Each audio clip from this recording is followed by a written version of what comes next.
Friends, आज हम lesson 2 को आगे बढ़ाते हुए अध्ययन करेंगे बीजांड का। लास्ट टॉपिक है इस लेसन का, लेसन 2 के आवर्तबीजी पादपों में जनन का। तो देखो बेटा, आवर्तबीजी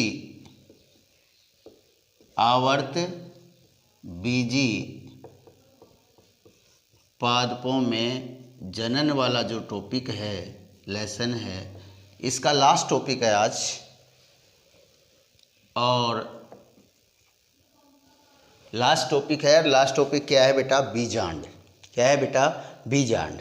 देखो बीजांड क्या होता है, जैसे हमने देखा कि अंडाशय के अंदर जब टीएस काटते हैं तो उसमें बीजांड मिलता है, और बीजांड के अंदर वास्तव में क्या होता है? भ्रूण और बीज होता है। तो क्या बताया बेटा? अंडाशय में उपस्थित वह संरचना, अंडाशय कहाँ होता है बेटा? स्त्री केसर में। जायांग का भाग है, मादा युग्मकोद्भिद से बना है। अंडाशय में उपस्थित वह संरचना जो भ्रूण और बीज का निर्माण करती है। किसका निर्माण करती है बेटा? भ्रूण और बीज का निर्माण करती हो, उसे हम बीजांड कहते हैं। क्या कहेंगे बेटा? बीजांड। रिपीट कर रहा हूँ, अंडाशय में उपस्थित वह संरचना जो भ्रूण और किसका निर्माण करती हो बेटा?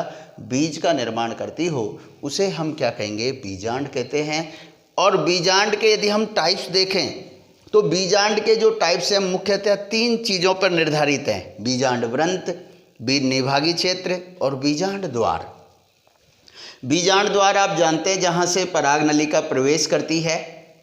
निभागी क्षेत्र जहाँ पर प्रतिमुखी सेल्स पाई जाती है वो क्षेत्र होता है बीजांड काय का।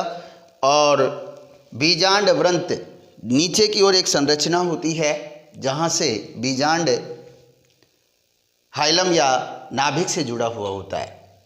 तो ये 3 चीज़ों पर, बीजांड व्रंत, निभाग और बीजांड द्वार पर ही बीजांड के टाइप निर्धारित किए गए हैं।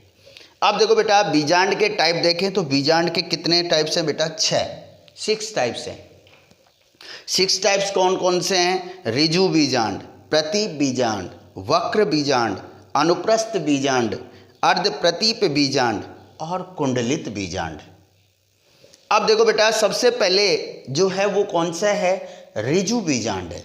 तो देखो बेटा, मैंने यहाँ डायग्राम के तहत बनाया है, 1st, 2nd, 3rd, 4th, 5th और 6th। तो ये क्या होता है? तो देखो बेटा, 3 चीज़ बताई थी मैंने, बीजांड व्रंत, निभाग और बीजांड द्वार।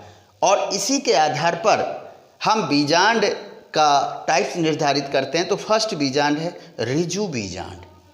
देखो बेटा, बीजांड व्रंत, बीजांड द्वार और निभागी क्षेत्र जब एक सीध में हो, वे पादप जिनमें बीजांड व्रंत, निभाग और बीजांड द्वार एक सीध में हो, उन्हें हम क्या कहेंगे बेटा? ऋजु बीजांड कहेंगे। ऐसा बीजांड जिसमें ये तीनों कौन कौन? बीजांड द्वार, निभागी क्षेत्र और बीजांड व्रंत एक सीध में हो, तो उसे हम क्या कहेंगे? ऋजु बीजांड कहते हैं। और ये मुख्यतः पॉलीगोनेसी कुल के पादपों में पाया जाता है। इसके बाद सेकंड है प्रतीप बीजांड। कौन सा बेटा? प्रतीप बीजांड। और इसमें क्या होता है? ये अधिकांश द्विबीजपत्री पादपों में पाया जाता है। इसमें निभाग और बीजांड द्वार ये तो एक सीध में होते हैं, लेकिन बीजांड व्रंत 180 डिग्री के कोण पर घुमा हुआ होता है। यानी वे पादप जिनमें निभाग और बीजांड द्वार तो एक सीध में हो, लेकिन बीजांड व्रंत 180 डिग्री के कोण पर घुमा हुआ हो, तो उसे हम कौन सा बीजांड कहेंगे बेटा? प्रतीप बीजांड कहते हैं। और अधिकांश एंजियोस्पर्म पादपों में प्रतीप बीजांड ही पाया जाता है। 82% यानी एंजियोस्पर्म जो हैं उनमें प्रतीप प्रकार का बीजांड पाया जाता है। ये क्वेश्चन पूछा गया था कि एंजियोस्पर्म पादपों में सर्वाधिक संख्या में पाए जाने वाला बीजांड कौन सा है? एक डायग्राम के तहत स्पष्ट कीजिए। तो वो कौन सा है बेटा? बीजांड व्रंत, प्रतीप बीजांड। इसके बाद तीसरा है बेटा वक्र बीजांड। और वक्र बीजांड की बात करें तो इसमें क्या होता है बेटा? इसमें जो तीनों चीजें एक सीध में नहीं होती हैं। मुख्यतः बीजांड द्वार और निभागी क्षेत्र अलग अलग होते हैं। यानी वे पादप जिनमें बीजांड द्वार और निभागी क्षेत्र अलग अलग होते हैं, एक सीध में नहीं होते, उसको हम कौन सा बीजांड कहेंगे बेटा? वक्र बीजांड कहते हैं। और ये लेग्यूमिनेसी जैसे मटर, दलहन पादपों में पाया जाता है। इसके बाद चौथा आता है बेटा अनुप्रस्थ बीजांड। कौन सा बेटा? अनुप्रस्थ बीजांड। और इसमें क्या होता है बेटा कि ये बीजांड द्वार है और ये क्या है बेटा, निभागी क्षेत्र। बीजांड द्वार और निभागी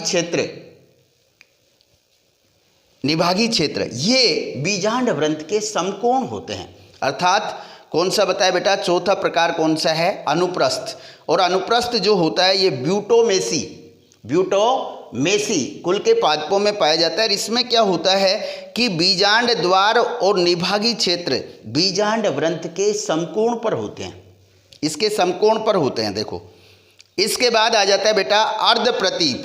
पांचवा कौन सा प्रकार है, अर्धप्रतीप।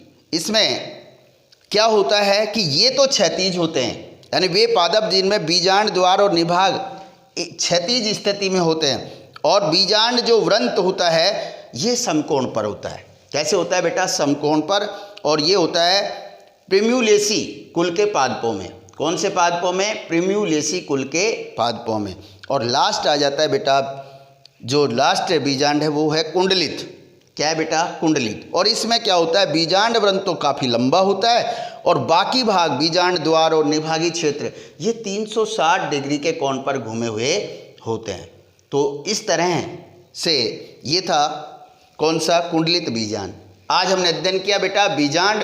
तो मैंने क्या बताया, अंडाशय में उपस्थित वह संरचना जो भ्रूण और बीज का निर्माण करती हो उसे हम क्या कहते हैं बेटा, बीजांड कहते हैं। और बीजांड के हमने 6 टाइप्स बताए, कौन कौन से, ऋजु बीजांड, प्रतीप बीजांड, वक्र बीजांड, अनुप्रस्थ, अर्धप्रतीप और कुंडलित। और ये किस पर आधारित है बेटा, बीजांड द्वार, निभागी क्षेत्र और बीजांड वृंत पर आधारित होते हैं कि उनकी स्थिति कैसे है। तो इस आधार से हम इनका अध्ययन करते हैं। तो ये था लेसन 2 का last topic. Thanks, have a nice day.